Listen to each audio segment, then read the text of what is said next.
Welcome back to my channel, HF Coins World. Imagine finding a Susan B. Anthony dollar tucked inside an old drawer, family collection, or forgotten coin jar. At first, it may look like an ordinary dollar, but if the date is 1979, 1980, or 1999, it deserves a closer look. The Susan B. Anthony dollar was introduced in 1979 and became historically important because Susan B. Anthony, a major figure in the American women's suffrage movement, became the first woman featured on a circulating US dollar coin.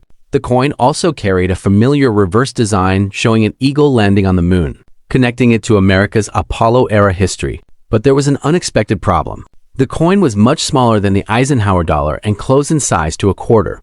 So many Americans confused the two. That simple design decision helped make the Susan B. Anthony dollar one of the most recognizable modern US coins. For collectors, 1979 is especially interesting because several versions and mint mark details exist. One famous example is the 1979S Type 2 variety, identified by the different appearance of the S mint mark. This tiny detail can make a major difference in collector interest, especially when the coin is in excellent condition. The series continued in 1980, but production for circulation soon stopped. Then, unexpectedly, the Susan B. Anthony dollar returned in 1999, making that year the final chapter of the series, before the Sacagawea dollar arrived in 2000. So, a 1999 Susan B. Anthony dollar isn't simply another old coin, it represents the end of an era.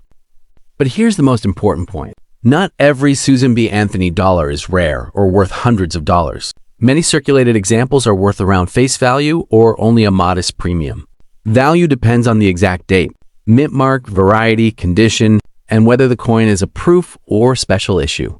A worn coin found in pocket change may be common, while a scarce variety in exceptional condition can be much more interesting to collectors. That's why the smart collector doesn't look at the date alone, they inspect the entire coin. So if you have a Susan B. Anthony dollar from 1979, 1980, or 1999, don't spend it before checking it carefully. Look at the date, find the mint mark, examine the condition, and pay special attention to a 1979S coin. You may not have a fortune, but you could have a fascinating piece of American history that survived for decades. And that's what makes coin collecting so exciting. The next discovery might already be hiding in your own collection. Subscribe to HF Coins World. Keep checking those old coins. And remember, sometimes the smallest details tell the biggest stories. First, Susan B. Anthony $1 coin, 1979. Imagine opening an old drawer and finding a small dollar coin that looks almost too ordinary to matter. The date says 1979. Susan B. Anthony is on the front. Maybe there is a little P, D, or S near her portrait. At first, you might think it's just a $1 coin, but there is something fascinating about the 1979 Susan B. Anthony dollar. One small design difference can turn an ordinary-looking example into a much more interesting collector coin. And the strange part is that this dollar was never supposed to become a forgotten piece of American history.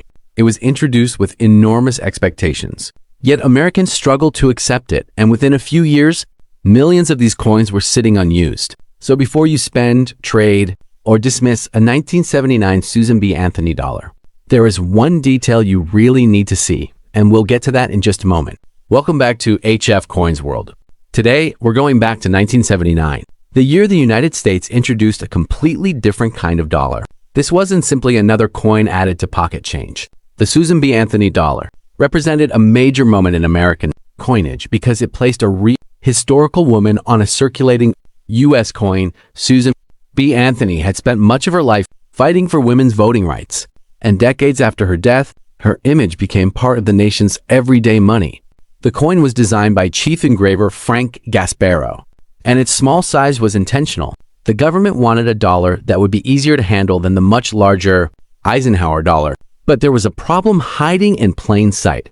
The new dollar was almost the same size and shape as the quarter. That similarity would become one of the biggest reasons the coin struggled. With the American, think about what happened when Americans first encountered it. Here was a brand new dollar coin, but it didn't feel like the large silver-colored dollars people remembered. It was compact, lightweight compared with the Eisenhower dollar, and easy to confuse with a quarter. The government even tried to make the coin distinctive by putting an 11-sided geometric design around the edge area of the obverse and reverse. But visually, the coin still had a familiar problem. It was close enough to the quarter in size that people could mistake one for the other. And that is one of the most interesting lessons from the Susan B. Anthony dollar. A coin can be historically important and technically successful, yet still fail to become popular simply because people don't enjoy using it. Here's where the story gets much more interesting. The 1979 Susan B. Anthony dollar wasn't produced in just one form. If you have a 1979p, meaning a Philadelphia minted coin, the position of the date can be extremely important. Look at the space between the 1979 date and the inner rim. On the common narrow rim, sometimes called the far date, there is a noticeable gap. On the scarcer wide rim, also called the near date, the date sits much closer to the rim. It can look like the date is almost touching that wider border. This isn't a fantasy variety or a rumor created by collectors. Major grading organizations recognize the two varieties, and the wide rim is considered the scarcer and more desirable version. Now picture a very ordinary discovery. Someone is sorting through an old collection, perhaps a group of coins that hasn't been examined in years. They come across several Susan B. Anthony dollars. Most look almost identical. Then one catches their attention. The date seems unusually close to the rim. They compare it with another 1979 coin, and suddenly the difference becomes obvious. That is the kind of moment that makes coin collecting so addictive. You're not necessarily looking for a coin that is automatically worth a fortune. You're looking for the detail that tells you whether your coin belongs to a different variety. And with the 1979p Susan B. Anthony dollar, that tiny difference in the border can matter far more than someone might expect. But don't stop at the date. Check the mint mark. A P indicates Philadelphia, a D indicates Denver, and an S indicates San Francisco. The 1979S coins are particularly interesting because collectors recognize two proof varieties based on the appearance of the S mint mark. The earlier Type 1 has what's commonly called a filled S, while the Type 2 has a sharper, clearer-looking S. The Type 2 is scarcer and can command a premium in appropriate proof grades.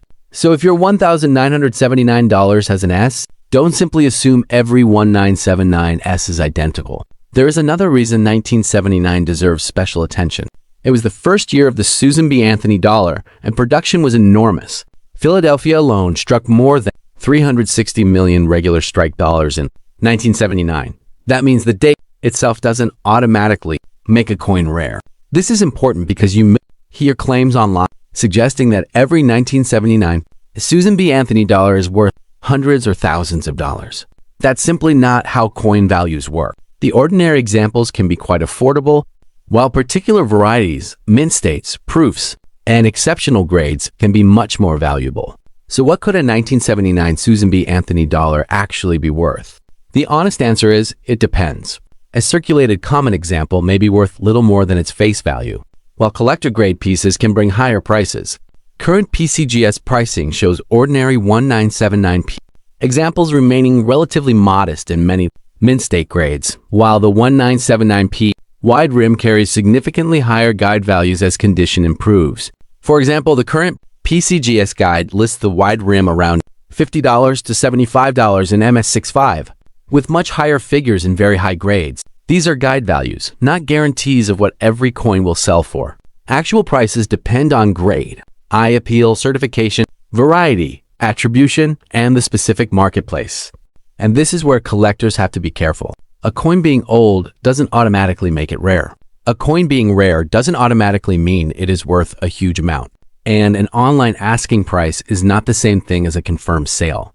The strongest evidence comes from identifiable varieties, condition, professional grading when appropriate, and actual market activity. That's why a responsible collector doesn't look at a $1979 and immediately think, I found a fortune. They ask a better question. What exactly do I have? That's the real appeal of this coin. The Susan B. Anthony dollar teaches you to slow down. At first glance, two coins can look identical. Then you notice the date, then the rim, then the mint mark. Suddenly, you're no longer looking at a $1 coin, the small piece of American history with a story attached to it. And perhaps that's why these coins still attract collectors today. The series was short-lived. The design is instantly recognizable, and the 1979 varieties give collectors something specific to search for. Here's one of the most surprising facts about the series. After production was suspended following 1981, the Susan B. Anthony dollar eventually returned for one final production run in 1999. the government needed additional dollar coins before the Sacagawea dollar was introduced. So the coin that had once been considered a failure briefly came back almost 2 decades later. That makes the 1979 coin even more interesting. It wasn't just the beginning of a new denomination, it was the beginning of a short experiment in American money, an experiment that changed the way people thought about small dollar coins. So if you have a 1979 Susan B. Anthony dollar sitting in a drawer, don't judge it by appearance alone. First, check the mint mark. If it is a 1979p, look carefully at the date and rim. Is there a noticeable gap between the date and the rim? Or does the date sit unusually close to it? If it is a 1979S proof, examine the mint mark closely for the recognized Type 1 or Type 2 characteristics. And most importantly, look at the condition. Cleaned, scratched, damaged, or heavily circulated coins can be dramatically different from high-grade examples. Remember, not every 1979 Susan B. Anthony dollar is rare, and not every unusual-looking coin is valuable. The goal isn't to believe every exciting claim you see online. The goal is to learn how to identify what you're actually holding. And that's what makes the Susan B. Anthony dollar such a great coin to collect. It started as a bold attempt to put a smaller dollar into everyday American life, became one of the country's most recognizable modern coins, disappeared from circulation, and eventually returned for one last chapter. Somewhere today, another 1979 dollar is probably sitting unnoticed in a collection, an old box or a forgotten coin jar. So the next time you see one, take a second look. Check the year, check the mint mark, check the rim, because sometimes the most interesting part of a coin isn't what you see immediately, it's the tiny detail you almost missed. If you enjoyed this journey through American coin history, subscribe to HF Coins World for more coin stories, discoveries, and realistic collecting information. And before you leave, take a look through your own old coins. You might not find a fortune, and that's okay. You might find something even better. A coin with a story you never knew was there. Until next time, keep searching, keep learning, and keep looking twice at the coins most people overlook. Nest 1980 Susan B. Anthony $1 coin. Imagine finding a small golden-colored dollar coin in an old box of American change. You turn it over and see the face of Susan B. Anthony. Then you notice the date, 1980. At first, it doesn't look like anything extraordinary, but there's a reason collectors don't simply throw every 1980 Susan B. Anthony dollar into the same pile. The story of this coin begins only 1 year after the Anthony dollar made its controversial debut, and by 1980, America was already learning an important lesson about this unusual little dollar. Welcome back to HF Coins World. Today, we're stepping into 1980, a year when the Susan B. Anthony dollar was still new, still being produced, and still trying to find its place in American life. The coin had been introduced in 1979 with a simple idea: create a smaller dollar that would be easier to carry and use than the enormous Eisenhower dollar. But there was a problem. The Anthony dollar was close in size to the quarter, and that similarity made it surprisingly easy to confuse the two. A coin designed to make spending more convenient had developed an identity problem almost immediately. By 1980, the excitement surrounding the new dollar had already begun to fade. Millions had been produced during the first year, and the public wasn't exactly rushing to embrace them. For collectors, however, this was where the story became more interesting. Instead of asking whether every 1980 dollar was rare, collectors began asking better questions. Where was this coin made? What condition is it in? Is it a regular circulation strike or a proof? And what does the mint mark tell us? Look closely at your 1980 Susan B. Anthony dollar. Somewhere on the obverse, near Susan B. Anthony's portrait, you'll find a tiny mint mark. A P means Philadelphia, a D means Denver, an S means San Francisco. That tiny letter can completely change the story of the coin, because different mints produce different quantities and different types of pieces. And here's something important. Unlike the famous 1979p wide rim variety, the 1980 dollar isn't primarily about finding the same date position variety. If you hear someone applying the famous 1979 wide rim story directly to every 1980 coin, that's a reason to slow down and inspect the information carefully. The 1980 coins deserve to be studied on their own terms. The Philadelphia and Denver issues were made for circulation, while San Francisco produced proof examples for collectors. Proof coins were especially struck with polished dies and prepared planchettes, giving them a sharper, more reflective appearance than ordinary circulation strikes.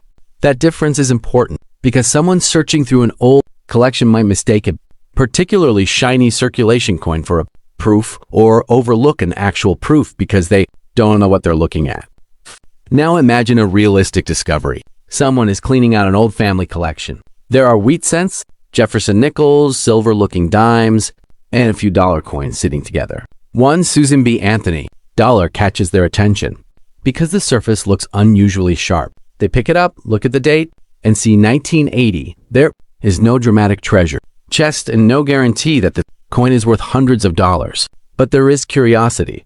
They check the mint mark, they examine the fields, they look at the edges, and suddenly what seemed like an ordinary dollar becomes a small investigation into American coinage.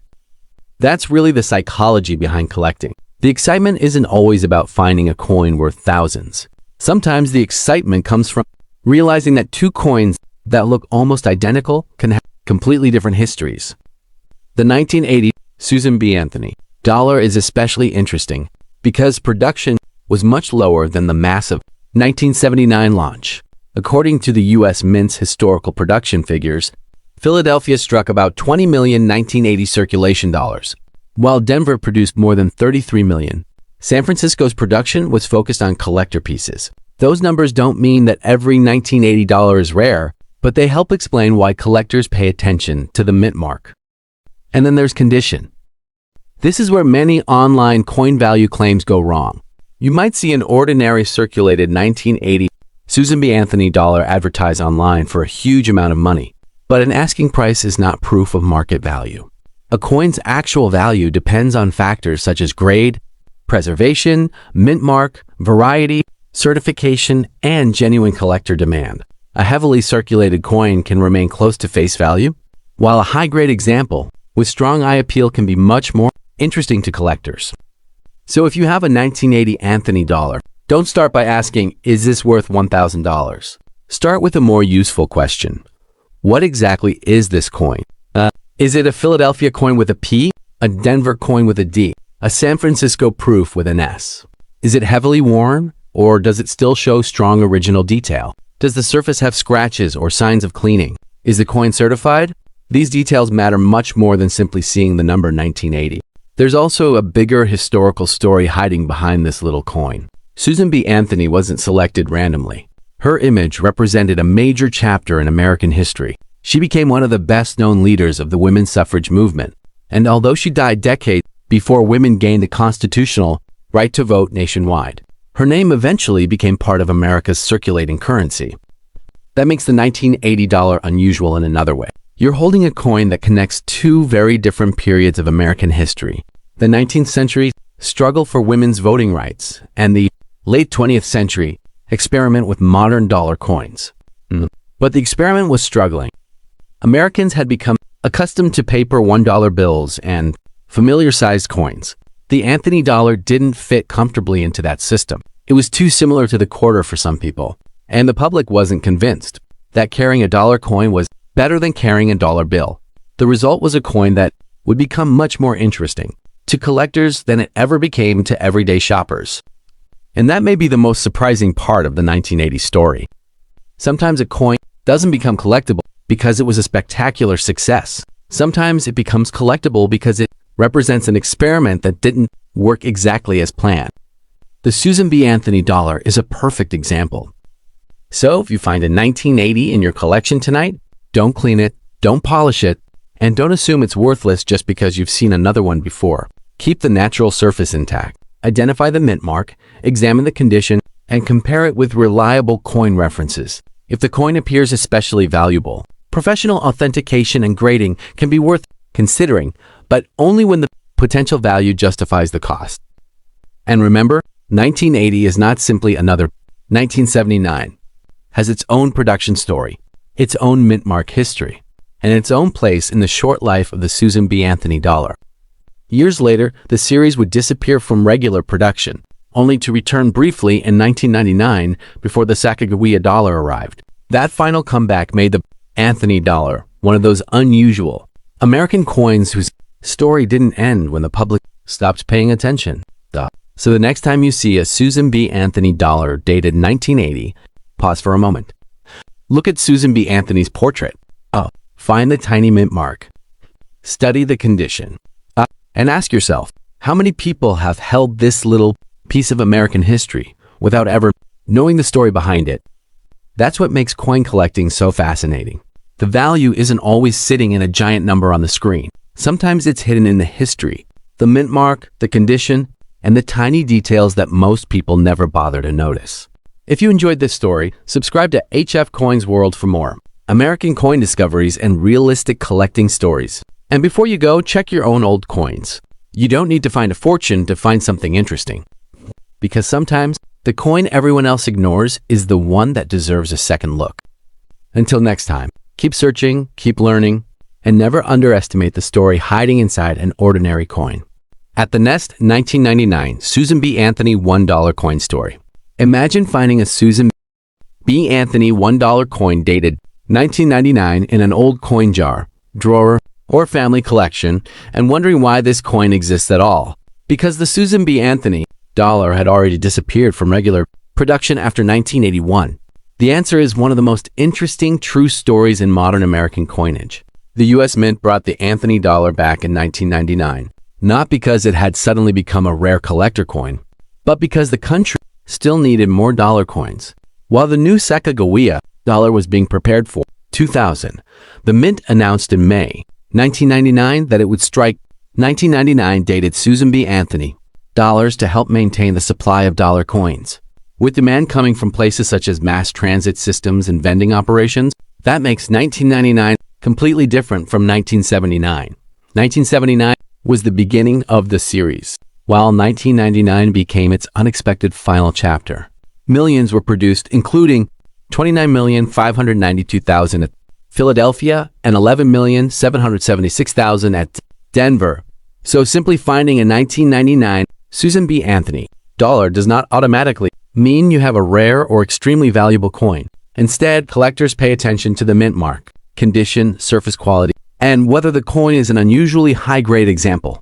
A P means Philadelphia and a D means Denver, and a heavily circulated coin can be worth little more than its face value, while exceptional certified examples can bring much higher prices. PCGS, for example, records a notable auction result of $16,100 for a 1999 PMS64. But that is a specific auction result for a specific certified coin, not a realistic value for every 1999 dollar. This is where the real discovery begins. Imagine someone finding a 1999 Anthony dollar and immediately searching online, only to see huge prices attached to certain examples. Instead of assuming they found a fortune, a smart collector checks the mint mark, examines the coin under good lighting, looks for wear and damage, and avoids cleaning it, because cleaning can hurt collector value. The fascinating part is that this coin doesn't need to be worth thousands to be historically important. It represents the final production year of the Susan B. Anthony dollar, almost 20 years after the coin first appeared in 1979. The Mint itself described the 1999 issue as the first production of Anthony dollars in nearly 2 decades and the last production ever. And then came the next chapter. In 2000, the new Sacagawea golden dollar began entering circulation, replacing the Anthony design. So when you hold a 1999 Susan B. Anthony dollar, you're holding more than a $1 coin. You're holding the closing chapter of a fascinating American experiment. The coin began as an attempt to create a smaller, practical dollar, struggled because people could easily confuse it with a quarter, disappeared from production, and then unexpectedly returned because businesses and the economy still needed dollar coins. That's what makes 1999 so memorable. It wasn't a comeback for collectors, it was a practical comeback for commerce, followed by a final farewell. So if you have one, don't clean it, don't polish it, and don't believe every online claim saying every $1999 is worth thousands. Check the date, mint mark, condition, and overall quality. And remember that actual market value depends on the individual coin. The greatest thing about the 1999 Susan B. Anthony dollar may not be its price at all. It may be the story behind it, a coin that disappeared for nearly 20 years, returned for one final mission, and then gave way to a completely new American dollar. If you enjoyed this true coin story, subscribe to HF Coins World, and before you leave, take another look through your own coins. Because sometimes the most interesting discovery isn't the coin worth the most money, it's the coin whose story you never knew.